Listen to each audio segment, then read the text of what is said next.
Hello दोस्तों, आपके अपने YouTube चैनल एग्जाम फास्ट में स्वागत है। मैं संदीप सर।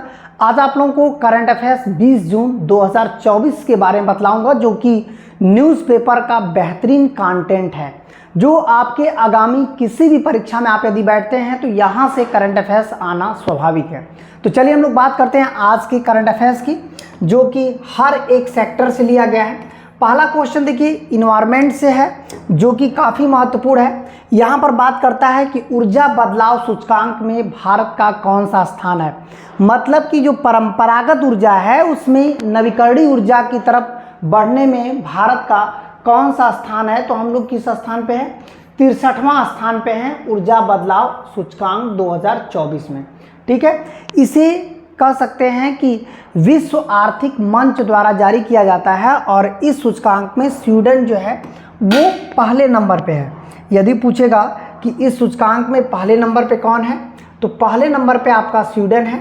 और इस सूचकांक में उसके बाद कौन कौन सा राज्य है, तो यदि हम लोग इसकी बात करें तो याद रखिएगा, इसके स्वीडन के बाद इस सूचकांक में आपका डेनमार्क, फिनलैंड, देखिए शीर्ष पर यही है, फिर स्विट्जरलैंड है और चीन इस स्थान पर किस पे है, तो ये भी बहुत तेज़ी से ऊर्जा सूचकांक बदलाव कर रहा है, 20वें नंबर पे है। ये कौन सा संस्था जारी करती है, तो ये विश्व आर्थिक मंच द्वारा जो है जारी किया जाता है। क्लियर हो गया? चलिए और आगे बढ़ते हैं।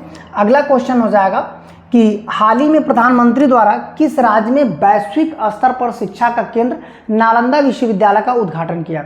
यह नालंदा विश्वविद्यालय एक प्राचीन विश्वविद्यालय था, जिसे 1193 में बख्तियार खिलजी, जो कि कुतुबुद्दीन ऐबक का सेनापति था, उसी ने उसे जो है पूरी तरह से तोड़ करके और वहाँ के पुस्तकालय और पूरे विश्वविद्यालय को जला दिया था। तब से लेकर अब जाकर के उस विश्वविद्यालय का नवीकरण किया गया।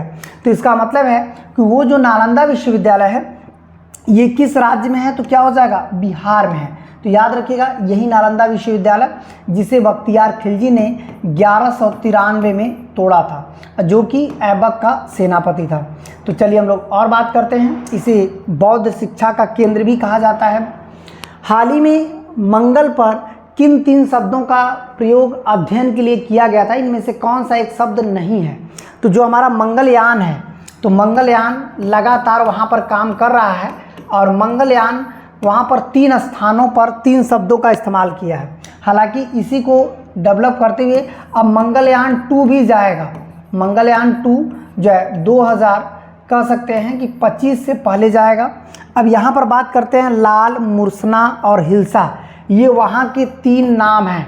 ठीक है, मंगलयान नाम नहीं है, तो इसका सही आंसर क्या हो जाएगा? मंगलयान हो जाएगा। ये 3 नामों से वहाँ पर अध्ययन किया जा रहा है। ठीक है, और आगे बढ़ते हैं। हाल ही में जो है भारत का समुद्री निर्यात में 3% की वृद्धि हुई है। जो समुद्री निर्यात है इसमें 3% की वृद्धि हुई है। अब बात करते हैं कि इसमें समुद्री निर्यात में सबसे प्रमुख जो तत्व है वो फ्रोजन है। फ्रोजन खाद्य निर्यात है। फ्रोजन है क्या? फ्रोजन झींगा समुद्री मछली है, समुद्री नमक है, समुद्री मछली है, या आपका समुद्री कीट है। तो ये क्या हो जाएगा?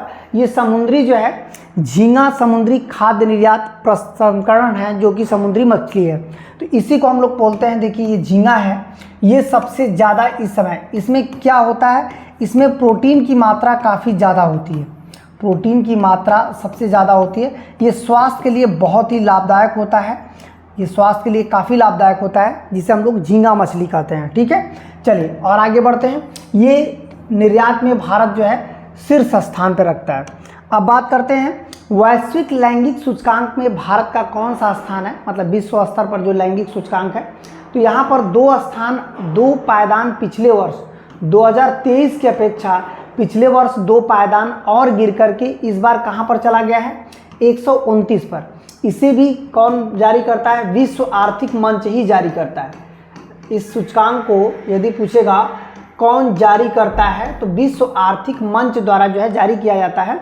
129 स्थान पर 2024 की रिपोर्ट के अनुसार से हुआ था, और 2023 की रिपोर्ट के अनुसार कहेगा तो 127वें स्थान पर वैश्विक। याद रखिएगा ये जो लैंगिक सूचकांक है इससे लगातार एग्जाम में क्वेश्चन पूछे जा रहे हैं।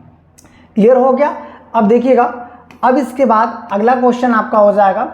अगला क्वेश्चन है कि हाल ही में खरीफ की फसल, जो खरीफ की फसल है उसमें 14 प्रमुख फसलों पर जो है केंद्र सरकार ने, देखिए यहाँ पर 14 फसल हैं, 14 फसलों पर केंद्र सरकार ने न्यूनतम एमएसपी जारी किया है।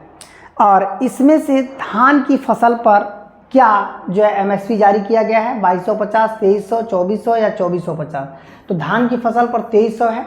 हालांकि पिछले साल से 17 रुपये की क्या हुई है, वृद्धि हुई है। तो 17 रुपये की वृद्धि हुई, तो पिछले साल, ये तो 2024 की रिपोर्ट है, ठीक है, और 17 रुपये की वृद्धि हुई तो 2023 में कितना रहा होगा, 2283 रुपये जो है पिछले साल रहा 2023 में। क्लियर है, अब क्लियर हो, 2283। तो इस तरह से जो है आज के न्यूज़पेपर का जो कंटेंट रहा वो यही है, ठीक है। यदि आप पहली बार इस चैनल पे आए हैं तो ऐसी वीडियो रेगुलर देखने के लिए इस चैनल को सब्सक्राइब कर लीजिएगा। और यदि आप रेगुलर इससे नोट्स बनाते हैं तो आपकी एग्ज़ाम में श्योर आपको बहुत ही बड़ा लाभ देने वाला है, ठीक है। तब तक के लिए धन्यवाद।